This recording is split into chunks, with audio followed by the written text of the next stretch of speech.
Continuamos con más temas de interés, amigos y amigas, y hoy en la entrevista del día conversaremos con María Verónica Íñiguez. Ella es docente, investigadora y experta en temas ambientales. Vamos a hablar un poco acerca de esta situación que nos preocupa y son los incendios forestales que han azotado varias partes del país. Doctora Íñiguez, gracias por estos minutos. Bienvenida a la Red Corape. Muchísimas gracias por esta invitación. Un placer compartir este espacio. A usted por acompañarnos. Y Ecuador ha sido escenario de incendios forestales, algunos registrados en Azuay, Cotopaxi, Loja, Imbabura y en Pichincha. Los incendios han generado cientos de hectáreas quemadas, un esfuerzo gigantesco por parte de las autoridades y también preocupación en la población. Existen sospechas que varios de estos incendios se habrían dado por causas antrópicas, es decir, provocadas por la acción del ser humano. Le consulto, doctora Íñiguez, ¿por qué ocurren los incendios forestales y llegan a expandirse a una gran magnitud como lo hemos visto en Ecuador? Sí, correcto. Bien, los incendios forestales responden primero a elementos que tienen que ver con las condiciones atmosféricas que nos rodean. Entonces, en estos tiempos, es decir, entre julio hasta noviembre, vamos a tener un aumento de la velocidad del viento, un aumento también de la sequedad, del índice de sequedad de la vegetación, que llega a un punto en que es muy fácil que llegue a combustión, es decir, que va a arder. También se va a reducir la cantidad de humedad en el ambiente y todas estas condiciones van a verse agravadas por una actividad que puede ser desarrollada, como ya bien lo decía, de alguna actividad humana, que generalmente está asociada a algún tipo de práctica cultural, puede ser también una quema de basura y en un escaso porcentaje a la piromanía, pero esto es todavía muy poco lo que se tiene mapeado. Condiciones atmosféricas a las que usted hace referencia, quizás nos puede compartir cuáles son las zonas en Ecuador que son como propicias para que se den también este tema de los incendios forestales en esta época que usted ha señalado del año. Sí, correcto. La verdad es que todo el país está expuesto a estas mismas condiciones atmosféricas. Simplemente sucede que en la sierra las condiciones son más graves por la cantidad de humedad del ambiente.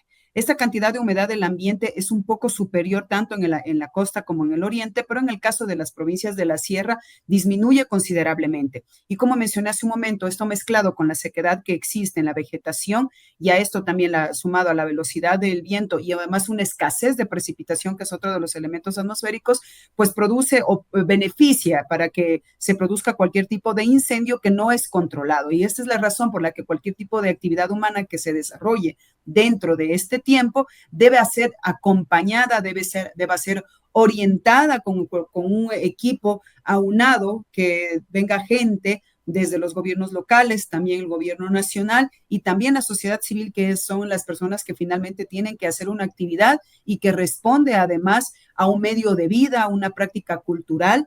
Quiero aclarar incluso que no es una práctica que se hace para provocar un incendio de las magnitudes que hemos estado viendo, como por ejemplo el caso de Quilanga, sino que responde a una práctica que saben cómo hacerla, pero que no conocen estas condiciones atmosféricas para desarrollarla de tal forma que no se descontrole y se creen estos incendios que hemos estado viendo en estos últimos tiempos. Doctora Íñiguez, y ya que usted hace referencia a estas actividades humanas que muchas veces se hacen como parte también de la cotidianidad de algunas personas que usted también ha indicado necesitan como que esa vigilancia, inclusive se necesita a veces en algunas partes del país de permisos para realizar ciertas actividades. ¿Nos puede contar un poco brevemente de cuáles son?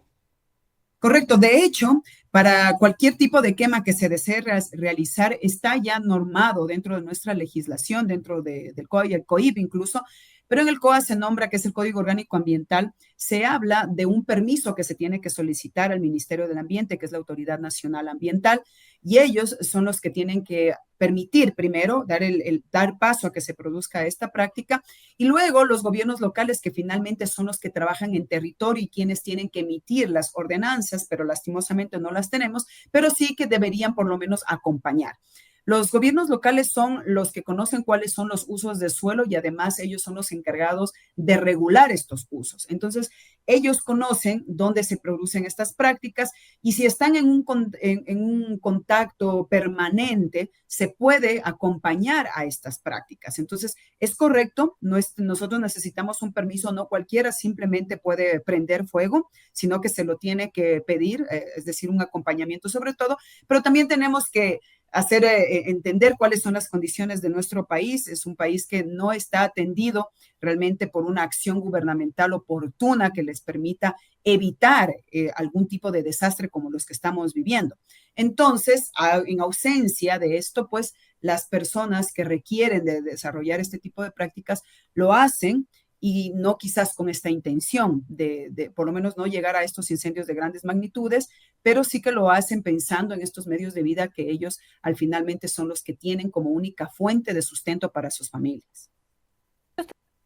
A esta necesidad de una acción gubernamental oportuna, ¿cuáles también deberían de ser como estas acciones que usted considera son importantes para evitar estas situaciones? Porque usted también señala, ¿no? Hay personas que realizan estas actividades sin la más mínima intención de querer provocar un incendio forestal. Claro que tampoco podemos olvidar que puede existir el caso de alguien que en efecto si quiera lastimosamente generar un evento, una emergencia de este tipo, que es lamentable en todo caso. Sí es. Sí, como dije, la piromanía puede ser una de las causas, aunque no es de la mayoría, pero sí que puede existir. En cambio, en cuanto al acompañamiento, lo importante es entender esto, que hablar de incendios forestales nos obliga a hablar del manejo integral del fuego, porque el castigo, que es otra de las normativas que nosotros tenemos también vigentes, que es la sanción por este tipo de actividades, debe venir acompañada justamente de todo el arsenal, llamémoslo así, que nos permita prevenir un incendio forestal. Y esto no solo ocurre el momento en que vamos a hacer la quema del rozo, que se llama, la práctica se llama el rozo.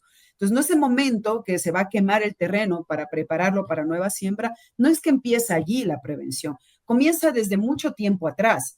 Y esto significa que cuando es ladera, por ejemplo, que es muy común en las provincias de la sierra, si se trata de ladera, se tiene que hacer zanjas cortafuegos. Entonces, de esta forma, si es que llega a haber algún tipo de incendio por cualquiera de estas causas, se va a cortar allí. Incluso los troncos que tienden a rodarse cuando ya se produce el incendio empiezan a caer, van a detenerse dentro de estas zanjas. Entonces, si ya preparamos el terreno con estas zanjas, estamos ya siendo preventivos. Esto ya es mucho antes, como lo digo.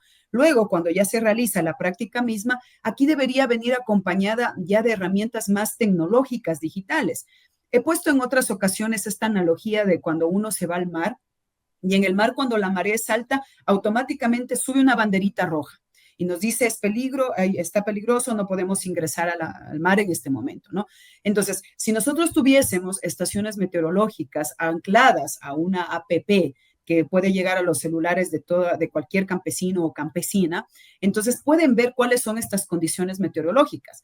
Como dije hace un momento, las personas en los diferentes territorios conocen cómo hacerla la práctica, pero se les escapa de las manos este tipo de información como la velocidad del viento, el índice de sequedad, el de precipitación, es decir, que ellos no saben cómo se encuentra en ese momento. Pero si la APP alzar una banderita roja como la de la Marina nos dice, hoy no es el día para ello, entonces también podrían prevenirlo, ya directamente así. O la otra también es decir, necesito hacerlo, pero puedo llamar yo a las personas de las autoridades locales que me ayuden a hacer la práctica.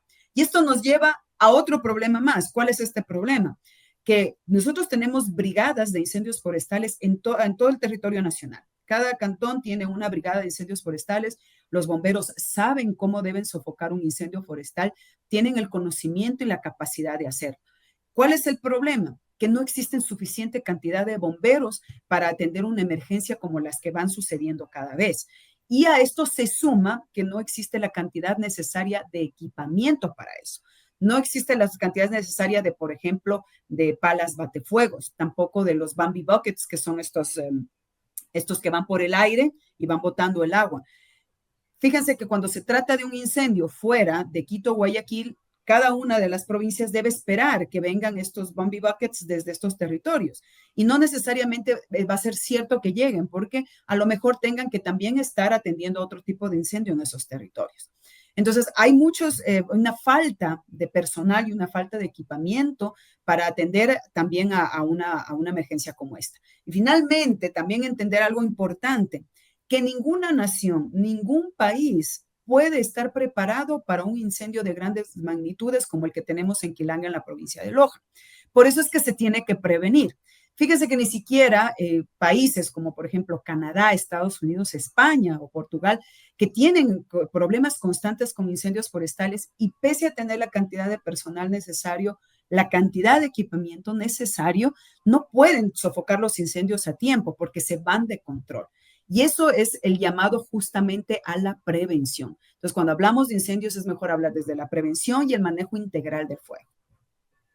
Entrevista para los medios comunitarios de Corape con María Verónica Íñiguez, docente, investigadora y también experta en temas ambientales. Y ya que usted también ha hecho este análisis de cómo también se le está haciendo frente a estos incendios forestales y ha señalado, pues, y ha puesto de ejemplo también otros países que sin duda es una labor titánica, no es sencillo, también que nos explique cuáles son esas reflexiones que deja esta lamentable situación que está ocurriendo en algunas partes del país, estos incendios forestales, para también nosotros como país trabajarlas.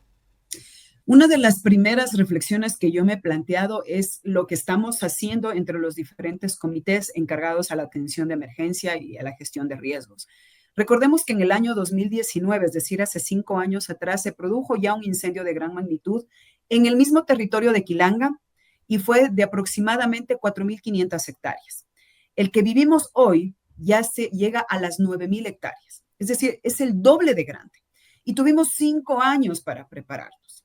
Entonces, la primera reflexión es qué estamos haciendo dentro de los gobiernos locales, que son realmente quienes cortan el pastel en las competencias para la atención a la emergencia y también la gestión del riesgo, y también los comités cantonales, porque ha habido mucho tiempo, ha habido experiencias, ha habido errores, y eso nos puede invitar justamente a mejorar lo que vamos haciendo. Pero en estos 5 años no ha pasado nada. Y si tenemos ahora un incendio y varios incendios, y recordamos, estaba viendo ya justamente las estadísticas de cuántos incendios van a nivel territorial del país, es decir, tenemos 27 incendios con superficies superiores a 500 hectáreas, que equivale al 78% que está en la sierra. Perdón. Entonces, miren, ¿esto qué significa? Que no estamos realmente coordinando ni pensando en cómo debemos prevenir. El acompañamiento tiene que ser permanente en el territorio. No podemos esperar a que salte la primera chispa y nosotros debamos actuar, sino que tenemos que hacerlo ya, como mencioné hace un momento, desde el inicio. Es cierto que las campañas de educación ambiental son fundamentales, la gente las aprecia, las abraza, pero como también lo mencioné, estamos hablando de prácticas agrícolas, prácticas culturales, donde hay un conocimiento detrás y además el sustento de varias familias que necesitan hacerlo, pero que también nos llama a la reflexión de cómo debemos nosotros acompañar estas prácticas para evitar que lleguen a estas magnitudes que es la que estamos viviendo y que es perfectamente prevenible. No es imposible. Es necesario la acción, tenemos incluso una legislación que lo permite. Hay una reciente ley que, aunque le falta su reglamento, tenemos a la Ley de Gestión de Riesgos que también trata el tema de sistemas de incendios forestales, tenemos al Código Orgánico Ambiental, tenemos incluso el Código Orgánico Penal, que es el que va a actuar en temas de sanciones, pero tenemos mucha legislación. ¿Qué es lo que nos hace falta? Ordenanzas a nivel local, a nivel de los GAT, que ellos deban desarrollarlo en función de las necesidades, las realidades que tienen en sus territorios y con ello acompañar a la gente a que puedan mantener estas prácticas sin que éstas se conviertan en una amenaza para el resto de la sociedad. Doctora Íñiguez, estamos llegando a la parte final de esta entrevista. Le agradecemos por este valioso tiempo, este valioso análisis también que ha hecho frente a esta emergencia que se vive en algunas partes del país. Saludos también, usted se encuentra en Loja y pues bueno, está viviendo esta situación cercana de un incendio forestal y por eso también ponía de ejemplo esta situación acá en la entrevista. Muchísimas gracias por acompañarnos, que tenga un excelente resto del día. Gracias, Selva, igualmente. Una linda tarde a todos y a todas. Que pase bien. Amigos y amigas, concluimos la entrevista del día. Nos vamos a una pausa, ya regresamos.